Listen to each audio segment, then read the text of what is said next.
Olá, vamos falar sobre Espiritismo? Eu sou Débora Rabelo, aqui dos Amigos de Nosso Lar, trazendo o estudo da obra O Consolador, Francisco Cândido Xavier, pelo Espírito Emmanuel. Agora com as questões 157 a 166. Então, vamos à nossa leitura e reflexão da obra. Os espíritos desencarnados podem ouvir-nos e ver-nos quando querem? Como procedem para realizar semelhante desejo? Resposta: isso é possível, não quando querem, mas quando mereçam. Mesmo porque existem espíritos culpados que, somente muitos anos após o desprendimento do mundo, conseguem a permissão de ouvir a palavra amiga e confortadora dos seus irmãos e entes queridos da terra, a fim de se orientarem no labirinto dos sofrimentos expiatórios. O comparecimento de uma entidade recém-desencarnada às reuniões do Evangelho já significa uma bênção de Deus para o seu coração desiludido, porquanto essa circunstância se faz acompanhar dos mais elevados benefícios para a vida interior.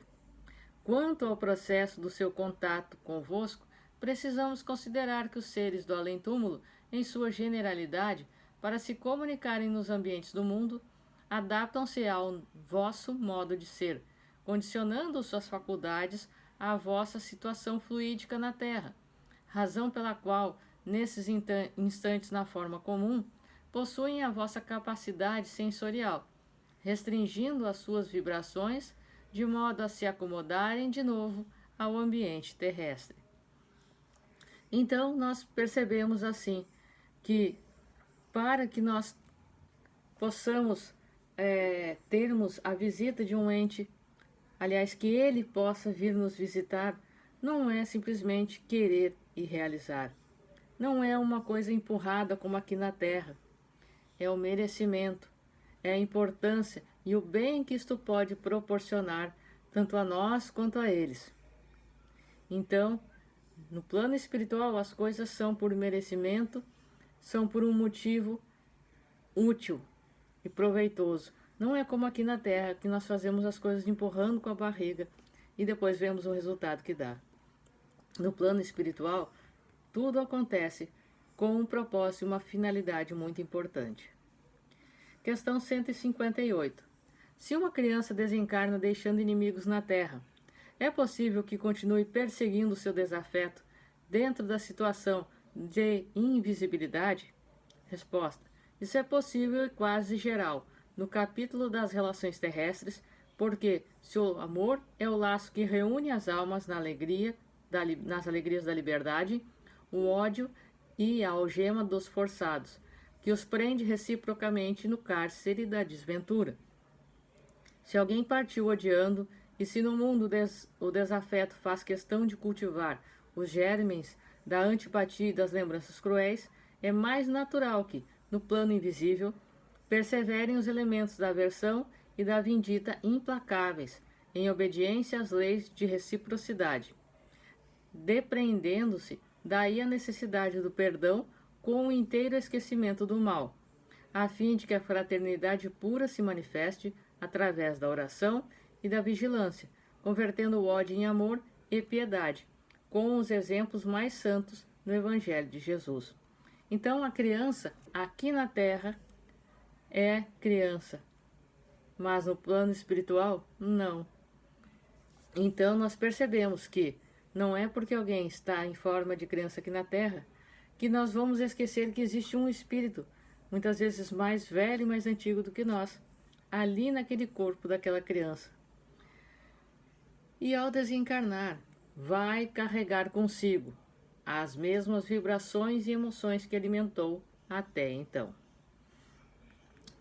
Desde que, ao desencarnar, esteja ainda aproximadamente até os 4 anos, aproximadamente ali, irá desencarnar ainda na forma de um adulto, chegar à forma de um adulto no plano espiritual, mas depois retoma gradativamente como uma criança, se desenvolvendo no plano espiritual, mas há casos em que não, há casos em que retorna como um adulto. Cada caso é um caso. Questão 159.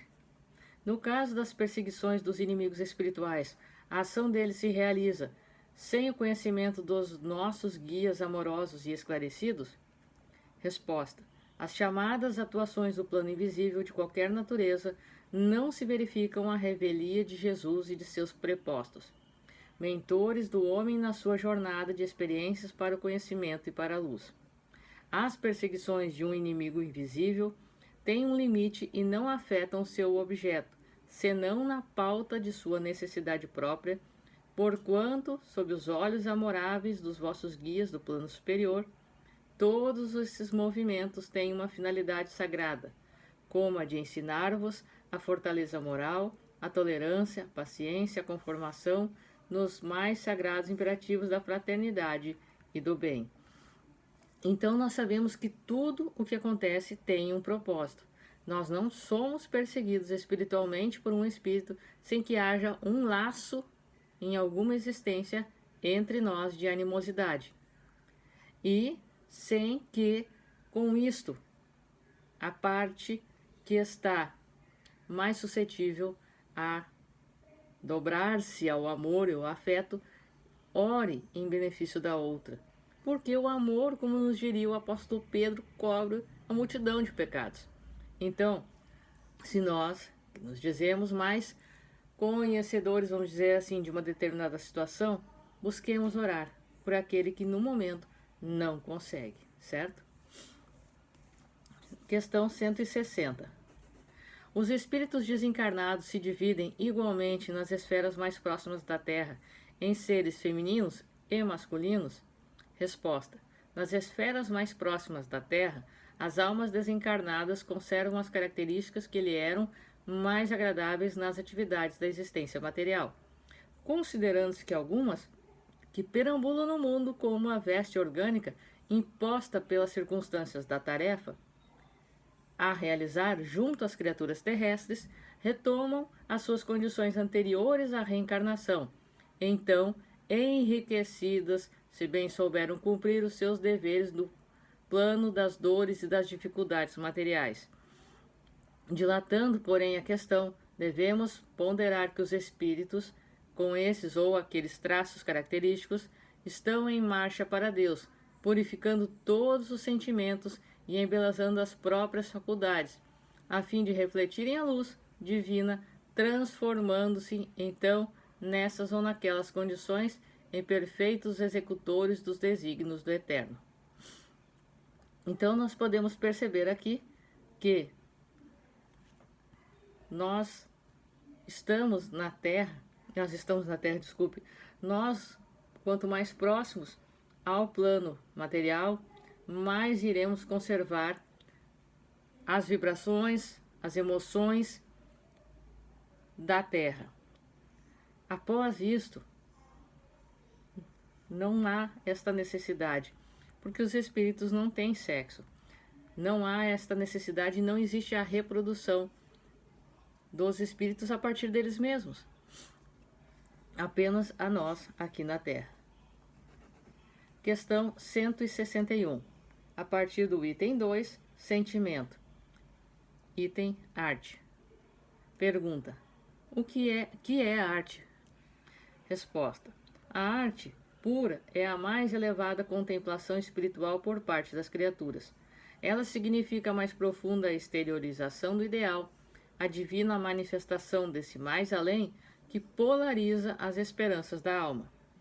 O artista verdadeiro é sempre o médium das belezas eternas e o seu trabalho em todos os tempos foi tanger as cordas mais vibráteis do sentimento humano, alçando-o da terra para o infinito e abrindo em todos os caminhos a ânsia dos corações para Deus, nas suas manifestações supremas de beleza, de sabedoria, de paz e de amor. Então, quanto mais elevada uma tarefa, quanto mais uma obra que nós vemos traz mais pureza e vibração linda, forte, positiva, mais em contato aquele artista está com os planos superiores, no desdobramento do corpo físico ou não, recebe estas intuições, certo? Questão 162. Todo artista pode ser também um missionário de Deus? Resposta: Os artistas, como os chamados sábios do mundo, podem enveredar igualmente pelas cristalizações do convencionalismo terrestre, quando nos seus corações não palpite a chamada dos ideais divinos, mas, na maioria das vezes, têm sido grandes missionários das ideias, sob a égide do Senhor, em todos os departamentos da atividade que lhes é próprios, como a literatura, a música, a pintura, a plástica.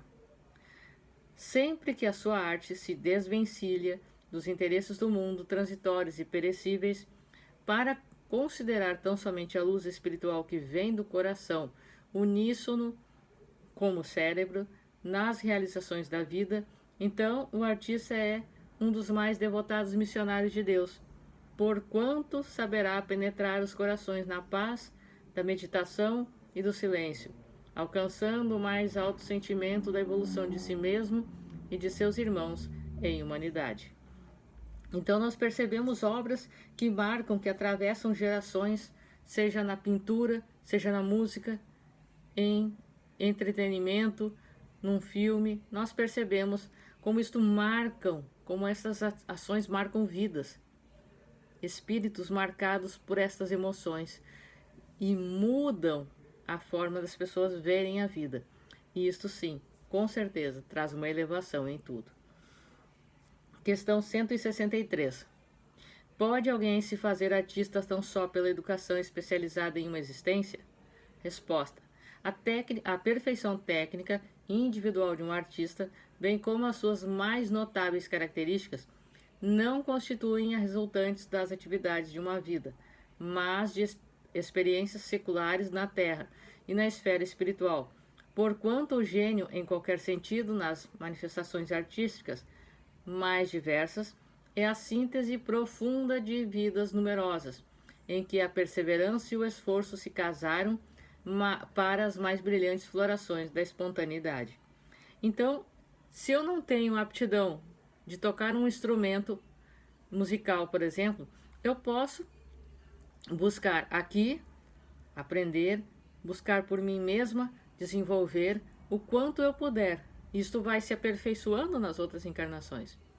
E muitas vezes nós vemos que alguém que desenvolve isto, ou tem uma aptidão ao extremo em outra área, traz consigo já de outras encarnações este aprendizado e, nesse sentido, pode deixar fluir mais a técnica aliada à sua intuição. Questão 164. Como devemos compreender o gênio? Resposta. O gênio constitui a súmula dos mais longos esforços em suas múltiplas existências de abnegação e de trabalho, na conquista dos valores espirituais. Entendendo a vida pelo seu prisma real, muita vez desatende ao círculo estreito da vida terrestre, no que se refere às suas fórmulas convencionais e aos seus preconceitos, tornando-se um estranho ao seu próprio meio, por suas qualidades superiores e inconfundíveis.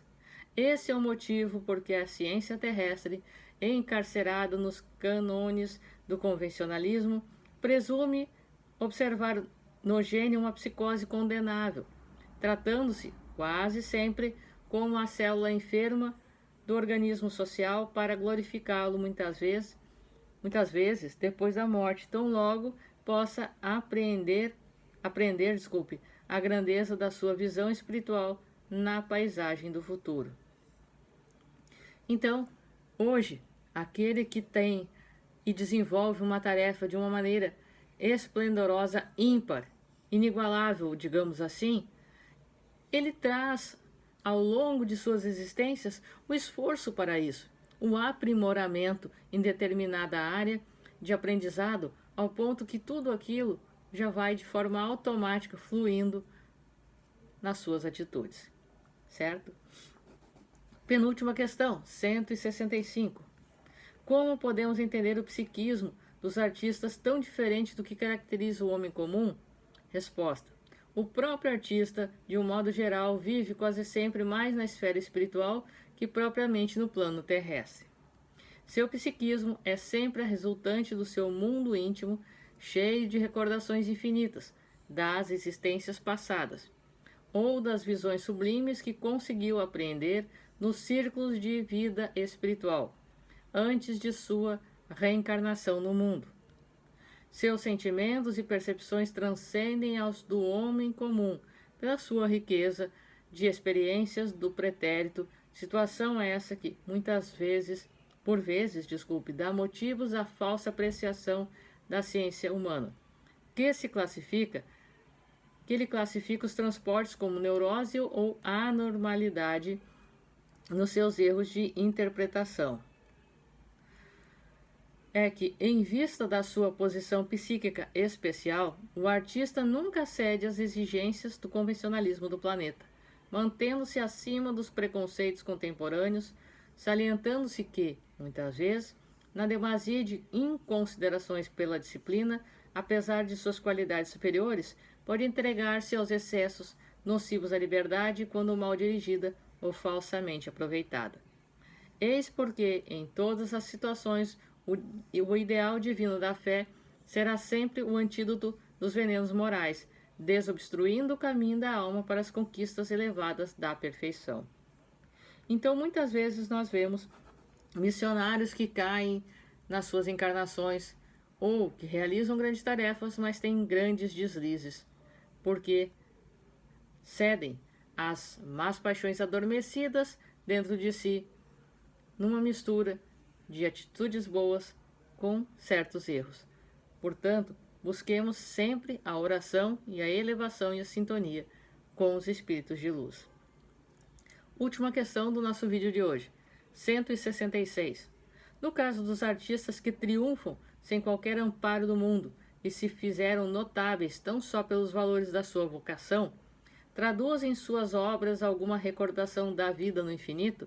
Resposta: as grandes obras-primas da arte, na maioria das vezes, significam a concretização dessas lembranças profundas. Todavia, nem sempre constituem um traço das belezas entrevistas no além pela mentalidade que as concebeu, e sim recordações de existências anteriores entre as lutas e as lágrimas da terra. Certos pintores notáveis que se fizeram admirados por obras levadas a efeito sem os modelos humanos trouxeram à luz nada menos que as suas próprias recordações perdidas no tempo, na sombra apagada da paisagem de vida que se foram.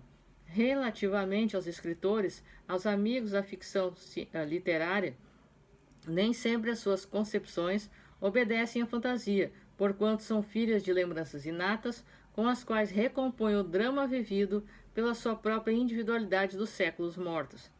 O mundo impressivo